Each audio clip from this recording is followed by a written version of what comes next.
there must be something about a little moonflower in a cave. The same with the prince who had fled into a desert, he seems out of place and precious. I think of a beautiful poetry line from Bradley Wayman, on Facebook. As I recall, he writes, "But I was rare and I fell deep."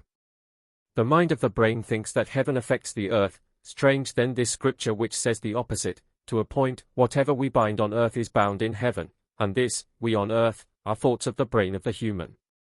Now one way of affecting heaven is our composure of self. But I am rare, I am a prince, I am a king in my exquisite self. I feel my precious standing and I present myself so, in this composure, before the throne of God. I am this, and I insist upon it, my stature insists upon itself. I am insisting upon it, this composure, bound on earth, is now bound in heaven, and heaven will respond accordingly. And when we feel we have nothing, are nothing, a prince at a well in the desert, then, let us insist upon our exquisite standing, and stand so. The way the prince in the desert is getting back to the palace, is by insisting upon himself or herself. I wonder, here, will all the world bend to me? Regarding the concept of all the world at once, we can think of the theoretical physicist and Nobel Prize winner, Richard Feynman, who recalls a telephone conversation by his mentor, who had exclaimed in jubilation, "I know why all electrons have the same charge and the same mass, why?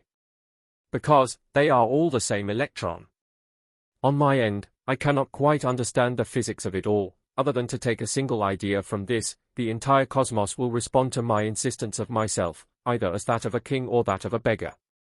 Talking about physics, I think, with dismay, that all these years I have been a quantum leaker, I have been leaking all my quantums.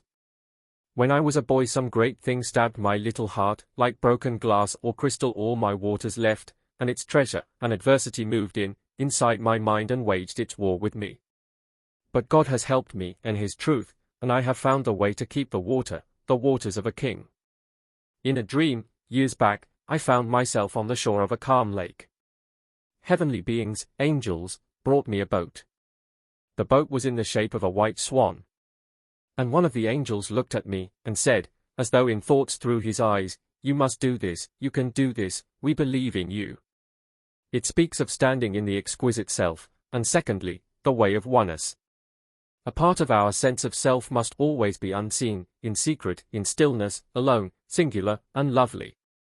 In this moment of self-awareness, in secret of self, one must not talk to the nearby thoughts in one's own mind, it is a stillness of one.